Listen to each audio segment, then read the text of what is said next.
You're listening to the Building Stronger Agents podcast, where we interview the top solo agents, team leaders, and brokers across the country to see what makes them thrive in today's market and beyond. Thanks for joining us for the latest episode of the Building Stronger Agents podcast. This is Will Penney, and I am excited to have Dominic Fonte on our show today. Dominic is a realtor who's been in the business for how many years, Dominic? It'll be 35 years, February 11th. 35 years. So when he got in the business, they didn't even have fax machines. Anyway, Dominic, without further ado, give us an introduction, man. Tell us how you got in the business and how you're here today. Yeah, so basically what happened to me is I started, when I was in high school, I was in the co-op program, work half a day, go to school half a day. I don't think they really thought I was college bound, which of course I was not. And so I was working a regular retail job. I started in the grocery business. This would be in the early 70s. And in the back of my mind, I knew that minimum wage, fighting for a nickel or dime raise would never really satisfy me in the long run. I had stronger aspirations, but I didn't really have a skill set or the education to feel like I could earn much more than minimum wage. Well, guess what? Most of the people I ran into that had success, or at least my perception, had real estate in their portfolio. And when you make minimum wage, it's hard to envision that for yourself, right? So for me personally, in the back of my mind, real estate was always there. I just didn't have the confidence to dive into it, right? So that's basically was my mindset. Then during the late 70s, I was probably 25 years old at the time. I was trying to figure this out, right? So I went to do some cram courses. I did go to school. I flunked the test the first time, unfortunately, but I was just going to dip my toe into it. So I had another job at the gift shop, right? Just kind of didn't really have a great experience with them. And I knew the writing was on the wall that I have to come up with a plan.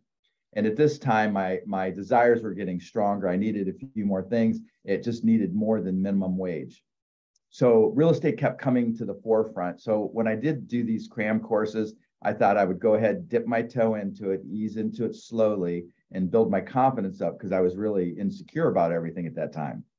And so, I had a big run-in with the boss. He was a jerk. And so he wrote me up and I just said, you know what, screw you. And so I was licensed, but I didn't have any experience, right? So back in the 80s, this would have been early 89 or 88, I'm sorry.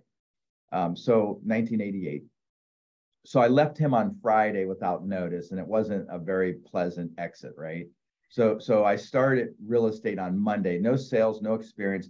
All I had was just fear and a lot of it.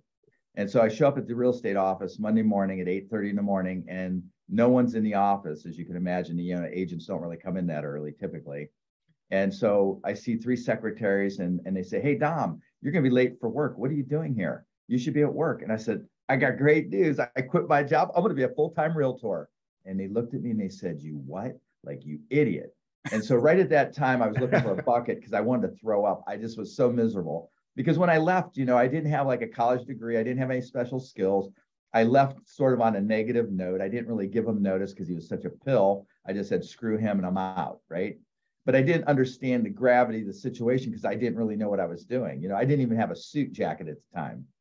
So the first day I'm sitting in my office cubicle, just trembling, thinking, holy shit, what did I just do? Excuse me, I didn't mean to say that. So the broker comes in and said, "Hey, I heard the good news. You're going to be awesome." He goes, "You could just do whatever you want. We're going to be great, blah, blah, blah." So I'm like, okay, great. So she says, "Well, what have you been doing while you've been sitting here the last few hours?" And I said, "Well, just thinking about what I'm going to do, study the roots." So she says, "Open up that drawer and grab that phone book out of there."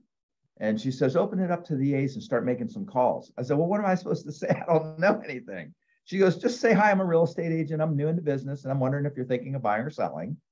And so you can only imagine how that went. So that's what I did the first month. And after an hour or so of this, it was very discouraging.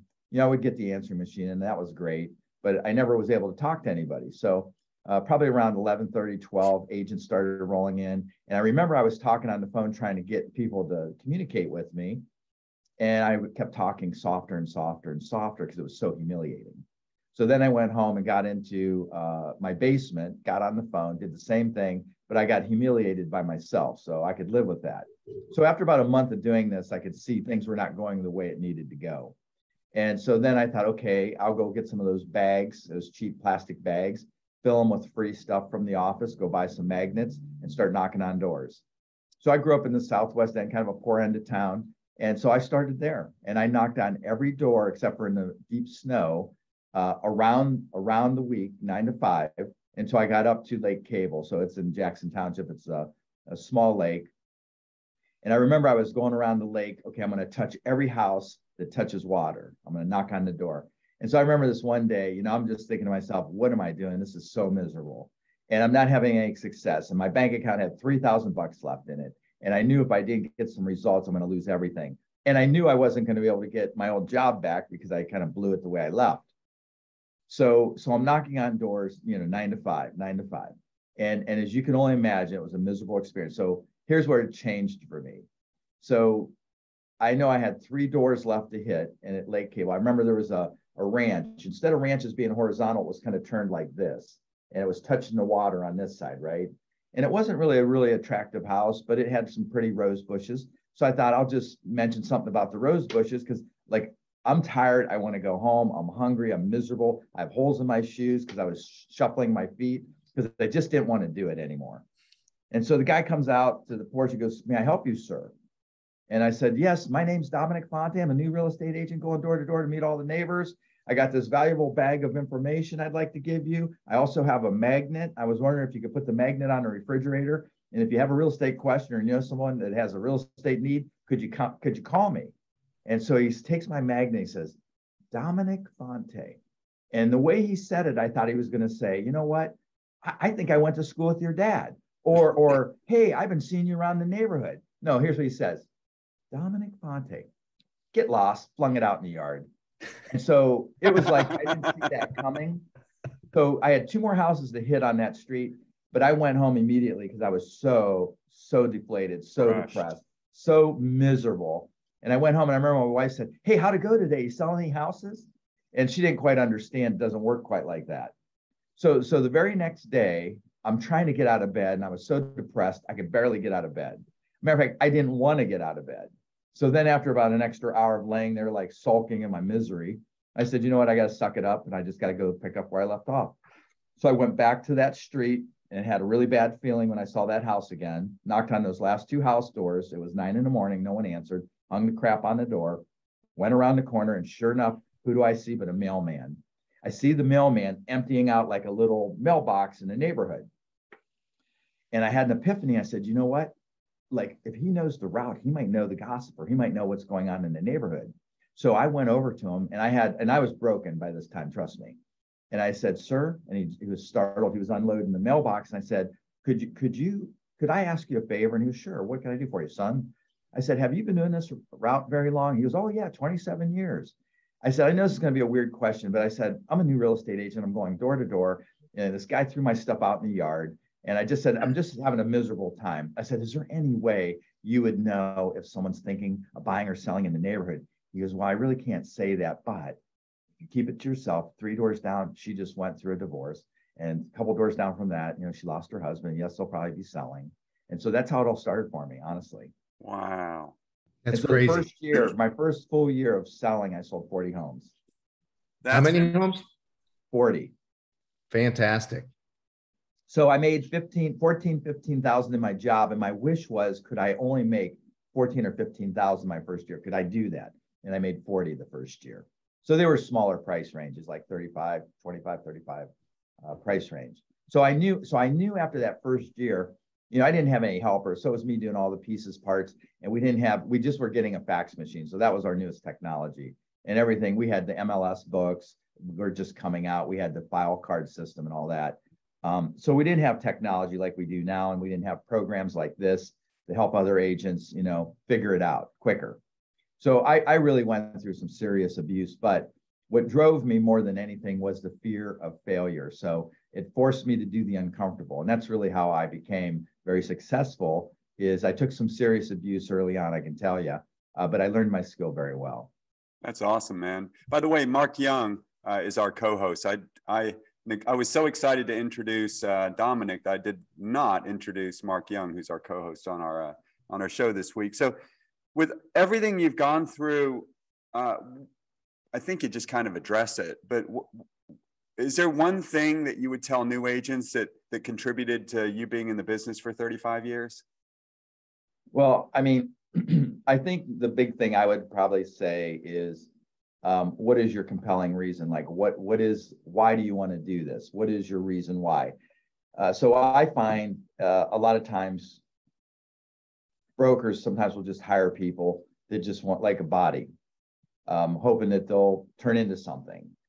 And the statistics, 87% of the people fail within 3 to 5 years because not necessarily training, because they don't have the grit, they don't have the determination, they don't have the passion, they don't really know why. I mean, there's perception versus reality. So in real estate, you see HGTV and it kind of sets an unusual standard that people get excited about. They like to see real estate, they like to stage real estate, they like to go to open houses, but they really don't know why. So you got to have a compelling reason why. So my suggestion to a newer agent or someone that's, I would say in the last 6 years, 7 years, because we're starting to see a slight adjustment now. And so if you've only been in the business since 15 or more current, you've only seen a market like this, right? And then 20 and 21, and now back to 22. So now we're seeing pre-pandemic numbers. But if you don't know your numbers and you don't understand that, then you're going to be thinking, the sky's falling, and then you get anxiety, and then you get negative, and what you think about expands. So you want to stay focused on positivity, optimism, and determination. So I would say if you're getting into the business, it would be wise to have a compelling reason. Why do you want to do this? Now, I find a lot of times, engineers and other people that are detail people, they're tired of their job, they lose their job, they're downsized out, whatever the case may be. And real estate's a sexy kind of a perception, right? Like, who wouldn't want to be an entrepreneur? Who wouldn't want to have their own schedule? Who wouldn't want to have unlimited income potential? So that's the perception of it. And there's a few people, 1 or 2 or 3% that fall into that category. But the bottom line is if you don't have a compelling reason why you want to do this, like for me personally, I like people. I enjoy people. I have a sincere empathy and respect for elderly people. And so I really want to do what's in their best interest. So like as a real estate agent, you typically think, okay, I got to find a buyer, I got to find a seller, I got to find a buyer, I got to find a seller. Well, many times they don't really know the buyer or seller. They just know something has to change. And so they look to the professional. And so the professional is saying, I need a sale or something. So you always have to look at the client's best interest. And if you have a passion for people like that, you can learn the skill set very quickly. So the process is here. So from finding a buyer to getting to the closing table, or a seller to the closing table, is about this far, right? So the services and the systems I learned over time, I shortened it up to here. Because like when you take the most expensive thing that most people do, and then you infuse it with a bunch of emotions, and guess what?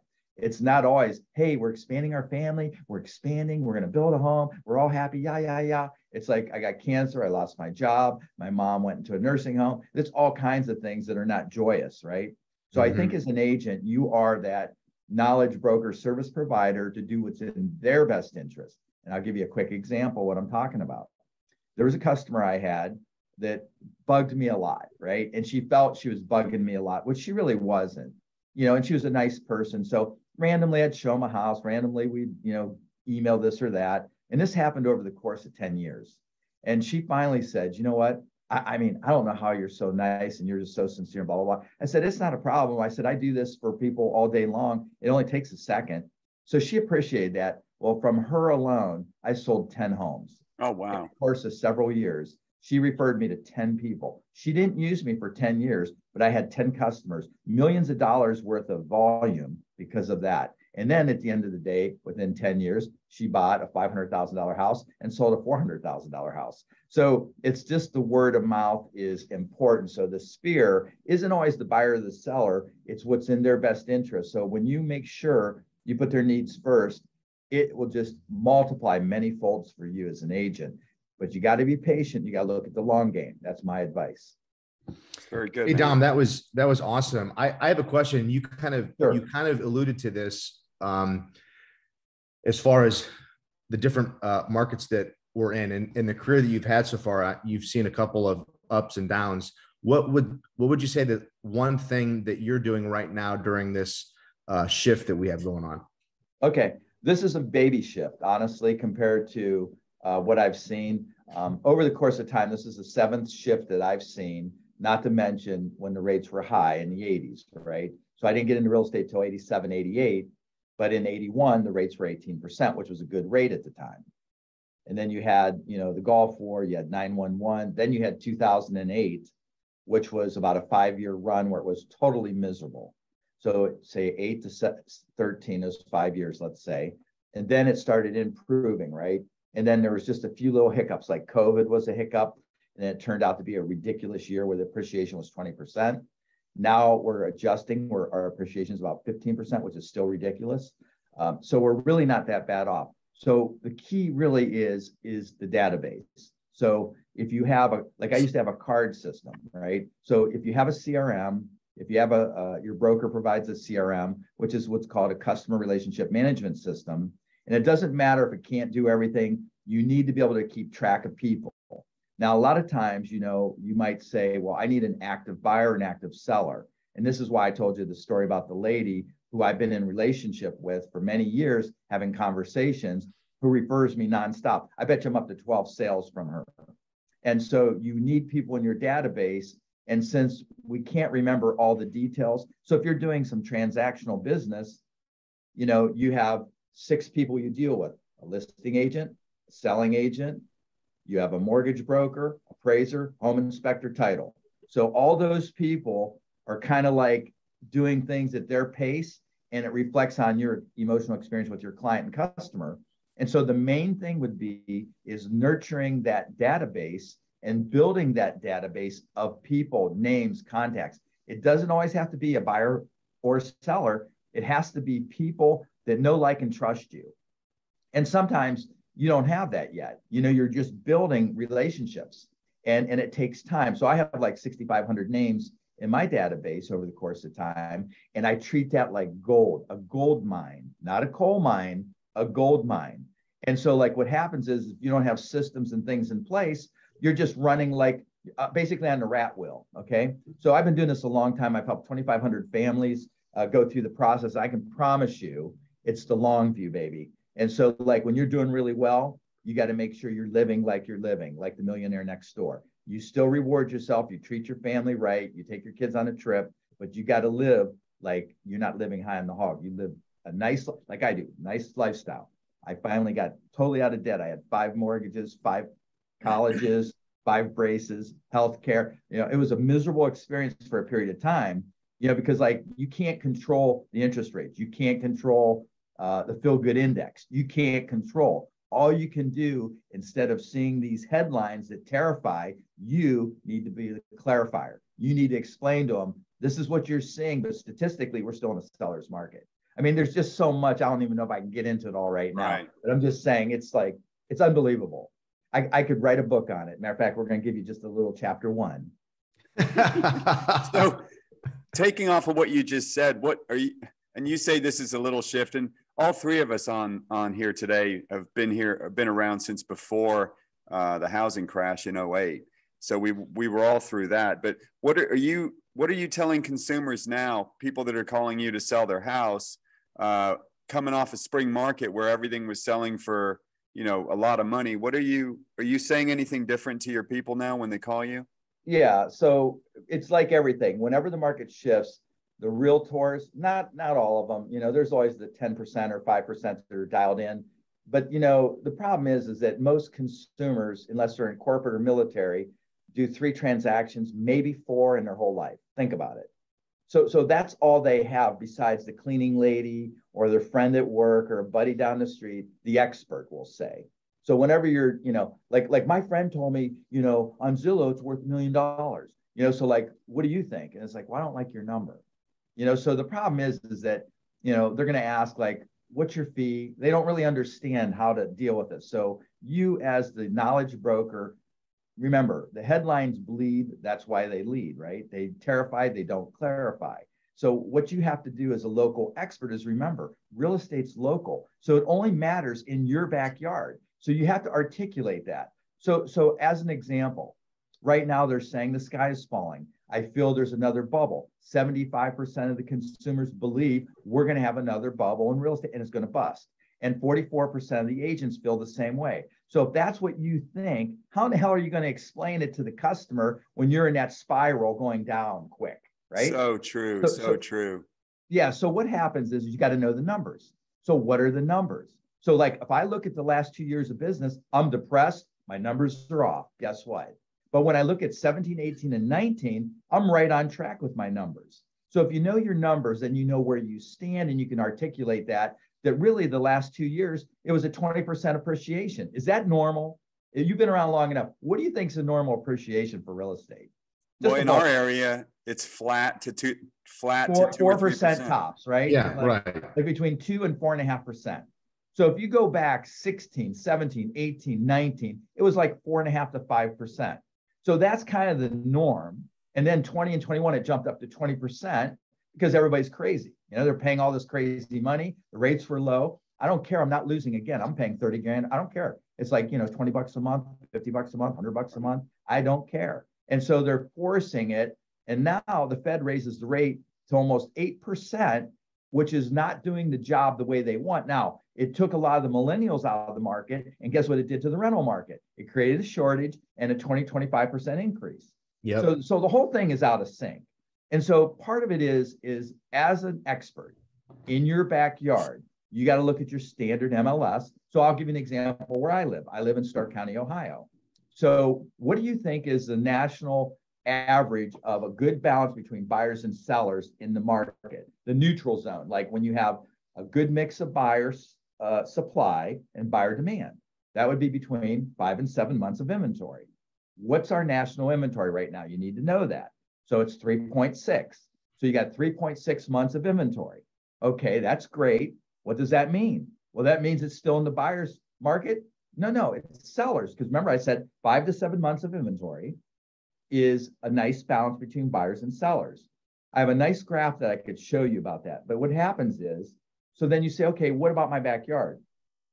So then you say, what is it in September? Because we don't have the October numbers. It's 2.1. So we have less than 3 months of supply right here in Stark County, right? So that's now in the seller's court. So that means it's still favoring the sellers, even though everybody's scared the market's falling apart. The only way the market will fall apart is if the government implodes. And if it implodes, we're all screwed. But for right now, the supply is low. Demand is still high. They took some of the people out of the market, but guess what? Instead of 10 people for one house, you got 1, maybe 2 people for one house. Still a good market. I mean, the question is that we did lose some of our people. So now if you do what's called an area market survey, so let's say you get into your MLS and you say, let's say, you know, I don't know, pick a neighborhood that you work in. Like I'll say school district. So like where I live, you know, we can search by school district. Let's say someone wants to be in this school district and there's like, I don't know, 17, 20,000, 30,000 people. So I can do a search in the school district and just run like the last 6 months of activity, the last 12 months of activity. Now you'll notice if you look at the listing to selling ratio, you're going to see 101%, 103%, 105% of value. Now you're seeing 97%, 96%, 98%, 100%. Now, part of it is how good is the agent at articulating what shift is happening right now. So let's think of seasonality, for example. If we didn't even have a shift, a normal cycle, what normally would happen pre-pandemic, normal business, when it gets close to Thanksgiving and Christmas, how busy is the market usually? Right. And then January 15th through April, May, and June, well, the hottest part of the market is April, May, and June, right? Because people think, okay, well, kids are going to be getting out of school. We're going to take our little trip. We're going to buy a house, get in before school. You know, so there's a normal cycle in real estate. But what threw the wrench into everything is March 2020 is when they shut the country down. And heading into April, May, and June was slow times. And then July, August, September, October, November, it rocketed up until we came back to this new adjustment because the Fed have no tools in their tool bag except for raise the rates as high as inflation to try to calm the waters is what they're trying to do. So I predict that the rates will be 8% before long. They're already 7.5%. So I know you a little bit, Dominic. You are I love listening to you chat, and you are super dialed in with your stats. I have a question for you. It's more of a, I guess, a personal slash how it kind of relates to business. If you have a routine in your work, blended into your personal life, what does that look like? Okay, so for a long time that was out of balance, and that was a problem. I had 5 children, remember. My wife was a stay-home mom, so I had the pressure of figuring out how to figure it out, right? So I did whatever, because remember I told you, when you are feared, sometimes fear is a pretty good motivator, isn't it? Fear of losing your house, losing your family. And on top of it, over time, I acquired some real estate, kind of finagled some real estate into it. So I actually had 5 mortgages on top of 5 children. So I had a lot of pressure. So that was out of balance, and I wasn't happy. It's a bad situation. My wife's talking to me. I got to take this call because I got to keep this deal together, this transaction together, right? Right. And so she's like, feels like I'm not really dialed into her. And I'm like, honey, but you don't understand. She goes, oh yeah, what are you, a heart surgeon? Is it couldn't wait till after dinner? It can't wait for a minute. So I dealt with that for 15, 20 years out of the 35. Well, so let me tell you what happens now. So as working as hard as I did, dealing with colleges, weddings, whatever I had to do, to get it done, including braces and healthcare and all that, and retirement, if there is even any of that. So what I did is I systemized everything. So when you think about a real estate transaction, there's 6 parties involved in it. And if any of those parties screw it up, sometimes your customer is all stressed out and they're disappointed with you, even though it's not really your fault.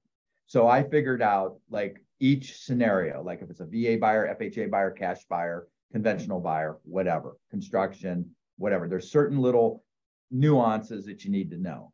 So if it's a cash buyer, it's not the same as you miss a few steps, don't you, in the process? No bank, no appraisal, things like that. And so I put these systems in place. I call it workflows or action plans. And I created video content to go with each one of these so that whenever we get a purchase agreement or we get a listing or something, certain things have to happen. Now, the problem I ran into is if I went over 40 transactions, so let's say I went from 45 transactions for years and years, I was stuck at 45 and I couldn't really get much over 45. And I was just thinking, you know what, I can't really do anymore. You just can't do anymore because it's like, I'm already like cutting home front. I'm getting in trouble with my wife. The kids are mad. Even though I'm at everything, I don't miss anything. I mentally wasn't there because I was beat up and tired. You guys know what I mean if you do business. Oh, yeah. And then it went from 45 to 85 transactions in like a year. It just kind of doubled. And I'm like, wow, so I still am doing things the same way I used to do it. And so I was like a firefighter. So I wasn't responding. I was reacting like a firefighter. So you know what I'm talking about. You're in the middle of a report. You're talking on the phone. You're at home relaxing with your family, doing something fun. And all of a sudden panic sets in. And so you got to drop everything and go like a crazy person to do that. So I was able to eliminate 99% of that through putting these systems in place. And then what I found is when you do a lot of transactions, like let's say I do 100 transactions, okay? So what happens perceptually to the customer is you list my home or you're doing whatever and you pass me off on all these other flunkies, right? But thinking about how the profession really works, I mean, technically the doctor doesn't weigh me in. The doctor doesn't take my blood pressure and ask me a few probing questions. The doctor does, HBUTs, right? What is an HBUT? Highest and best use of time. Or they do DP8, dollar producing activities. So when we're going through the process of a real estate transaction, you have to say, okay, what would a perfect transaction be? Because pretty much if it's a conventional loan, it's about the same, right? Inspection, no inspection, repairs, no repairs, appraisal low, appraisal high. You get what I'm saying? Mm-hmm. So as long as you systemize that, then you can have more predictable results because guess what? When people fall in love with the house, they don't say, I fall financially in love with the house. So they're emotionally tied into the house. And so what I found is randomly a customer would be dissatisfied with me, but happy with my office help because they're communicating with her all the time. So now when my buyer's agents or anybody's working with anybody that I have, I'm the face of the business. So even though it's not personal to you, Mark or Will, it would just say, I'll give you an example. Hey, congratulations. So you're the buyer's agent, right, Mark? So you put something under contract and I got the whole workflow in place, right? So what happens is we activate the workflow for a pending transaction. And what has to happen right away? Earnest money, formal loan application, schedule the inspections, right? And then within 2 weeks, the appraisal. And then there's a period of time where it's quiet, nothing's happening. And so what are they thinking? Wow, what about the utilities? What about the keys? What about this? What about that? So they're panicked. So what do? They call you. And so now you stop everything and you fill in the blanks. Well, with the system in place, they get it at the right amount of time before they really have to call and ask you the question. You send them this like automatic thing that's sent out, right? So it's a written document with a video. I'll give you an example of what I say. Say, hi guys, congratulations, we're under contract, yay. So what's the next steps? Well, the next steps are to make sure you get your purchase agreement. Now, in this case, we just do it through .loop. So we send it, to the lender, for example. So I'd say, so the next step is to go ahead and per the purchase agreement, because I don't know if they're doing inspections or not. So I'll say, per the purchase agreement, whatever inspections that you wanted, if you want them, you want to make sure you get those scheduled within the next 3 days. And then let us know once you do that. So then once we do that, then we send it to the listing agent, selling agent, to everybody that's involved. Automatically, we do this because we know all the parties when we load them in. So if I have a transaction with Will and I'm sorry, Mark, then, I would have your email, your contact, because everything's done by email. Now we can also do it by text, but email is just easier. So I preset the customer. So what we do is like DISC. You're familiar with it? Yeah, DISC. Mm-hmm. Right. So let's say I'm a D driver. Do I need all the graphs and all the charts? Just give me the bottom line, right? But if I'm a S personality or C personality, then I kind of make sure that they don't miss anything. So the system is set up to cover them in plenty of time so that they eliminate a lot of the unnecessary calls, the reactive, stressful calls, right? Because I prefer response. So I preset them in the beginning, then they get these videos and it tells them what next steps are. For example, what happens when you're in a market like we were in and still in, things are moving a little quickly. So you got to move your butt. You can't wait till Thursday to see it. You got to go out right now and see it, right? And let's say you get it under contract. What happens at 2 a.m. when they start thinking about their transaction that happened instantly and maybe paid a little bit more than they wanted to? And their friends, they tell their friends how excited they are. And their friends start saying, oh, what about this? What about that? And then what happens? Buyer's remorse, right? Right. Mm-hmm. So now you're spending all your reactive time talking them off the ledge. And now you're losing other opportunities. So I have it set up into my system that, hey, this may happen to you. So we make them do pluses and minuses before they write the offer. And if they say, oh, no, we got them all up here in their head. Well, what happens at 2 a.m. when you have anxiety? Do you think you can remember anything? No, you just want out of the deal. You want out of the transaction. I don't want anything to do with it. So you have to understand and troubleshoot these by presetting them right out of the gate. So we do that every step of the way. And once we figured this out, like I did this like 5 years ago. I mean, we've been working on it for years, but about 5 years ago, we kind of like got the foundation the way we want. And now we just tweak it a little bit. Like the other day, we find that when we are dual agents, we don't have a plan for that. And so there's a different kind of things that happen because we're a dual agent, right? Mm-hmm. So we just created our new flow a couple of days ago because we've been kind of, we got to delete this and manually do this. And we don't want to do that. We want it pretty much automatic. And so that system is duplicatable 95% of the time. So that then took all the reactive rat wheel stuff down to this. And guess what? So now the infrastructure is in place. And so the people that are running the system have checklists. They can't screw it up, right? So like, oh, geez, I forgot the earnest money. I'm going to lose my license. The earnest money is kind of important, isn't it?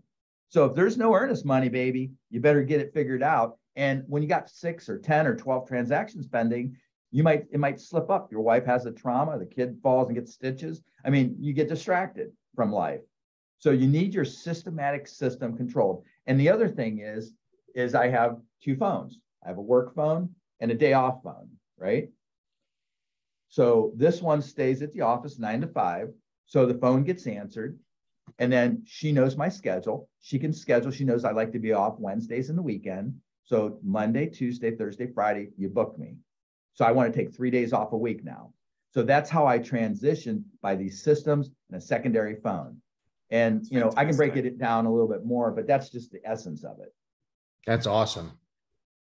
There's a lot of let me tell there, you, man. like that was the thing, Will. What did I tell you before? So, you hit these unbelievable numbers. You're like, work, hard, more, go, save, spend. And like when you make a lot of money and you spend a lot of money and then you start all over again, do you know how painful that is, right? So if you're a every newer realtor agent, goes through. Absolutely but miserable. you don't know that until you do it for a period of time. And just because you had 2 killer years, think if you're a new agent in 20 or 21, and then you just had this unbelievable order taking year, and like all the lenders, all the title people, the newer people are like freaked out. They're like, oh my God, the sky's falling. And I'm like, are you freaking kidding me? This is like awesome. I'm loving it. Yeah. Not to be rude, but I'm just saying, honestly, guys, the market is good. And what you do is you go back to the basics, communicate with people. Don't just text me. Like, how about this one? For a quicker response, text me. No. Pick up the phone, talk to me. And then after that, I'll text you. And the problem is like, well, I texted them like 3 times. They never responded. You're so right, man. So basically what we're getting from this. Answer the phone, man. I'm just saying. What we're getting from this, and we all know this because we've been in the business a long time, is you just have to keep looking in the MLS. The houses are selling. It's not like the minute you start thinking things are bad, all you got to do is look in the MLS. Houses are selling every day. I mean, like, okay, so if you do an area market survey, okay, and this is what I want to say. This is one thing I do kind of regularly. So you go into the MLS, right? You pick a district that you search or you're looking for. Let's say you have a client that wants to be in X school district. Then what you do is you say, okay, let's say it's let's say 300 to 600,000. You want to know what that market's doing, or you want to see 5 to 600, or like you want to see the hottest market's 250 to 350, right? So if you look at all the activity, all the sales, all the pendings, the list to sell ratios, you can see where the pocket is. So like if you're trying to say, well, you know what, I want to be an elephant killer. I'm going to get those $600,000 houses so I can make a good commission. And here you're on the market 180 days, it's not selling. But let's say you're in the 250, 350 range, like a day, multiple offers, even now, a day, right, multiple offers, full price, bam, bam. So, if you want to prospect, then that would be, the bread and butter, baby. So you go for the bread and butter, so I'm not ashamed to say I'm in a pocket. Some people say, well, you need to be in a niche. Well, how I survived all of these years is I did whatever it took to make sure I have shoes for my kids. And so that would be a smaller house, a bigger house, even a trailer I sold. I mean, whatever it takes, you do what you have to do and you build that reputation. Because how many times do people say to you, oh, Mark and Will, like, why didn't you call me? Oh, you're so busy, and you deal with those $200,000, $300,000, $400,000 houses. Mine's just a $200,000 house. Like, I don't want to, you guys are so busy. I'm like, really? I would kill for that all day long. I think we all would. Yeah. So remember, perception is their reality, thanks to social media and the headlines and the fake news and all that stuff that happens. Honestly, you need to kind of dial in a hair deeper. If I look at the headlines and I don't go any deeper, then I'm scared. I can tell you right now, I would be scared. You've provided a lot of insight here, Dominic. I knew you would. Bottom line is, for everybody listening to this, you just have to keep doing what you're doing, and you can't take things for granted, and you got to get your arms around your relationships. And build that database, and make sure you got your email, and make sure you have your phone, and make sure you know how they like to communicate. I mean, it's possible. Texting's good most of the time. There's more people that text than use the computer probably. And we know 55% or more use a mobile device and they're on the go. So you just have to know, after you build some trust and rapport, because people work with who they know, like, and trust. And they don't get to know you until they see your authenticity. Because, like if someone says, hey, Dom, I would love to be, like you and do as well as you do, but you think they know the story? They have perception, right. But then once they get to know me, Will, you and I spent some time together. You had your perception, and then we got to meet. Mark, same with you. And then you could say, wow, he's a little different than I thought, or he's a jerk, or whatever you think, right? Well, I will say this. I have been licensed for 15 years. And for anybody that's listening, that's 2 years or less. Well, this entire 30, 45 minutes that we have right now has been absolute gold. And I would save this as a podcast, and I would come back and listen to it every single week. And specifically, I love I think you quoted about half of the voicemails that I hear, which is for a faster response, text me, please pick up the phone. And I am probably one of those agents that people complain about, that they send me a text that I don't get back to them quick enough, because I don't want to text all day long. I would like to talk to you and have an actual conversation. And that is the same thing that you should do when you follow up with everybody that's in a CRM as well. So that's I'll say, do we have a minute to say, can I say another thing or two? Do we have time, Will? Yeah. So here's the other thing. So the voicemail. So let's say you can call, right? Leave a voicemail. I can answer, or my office manager will answer, so that we try to answer the phone. Sometimes we can't answer the phone, right? So that's why I have a secondary phone, because it would buzz and interrupt me and distract me. So that's why I don't have those watch phones. I don't have that. So if the voicemail comes in, right, it comes in as an email. So I can see the email. It spits out the words, right? So I can check that out and I don't miss it, but my voicemail is not full.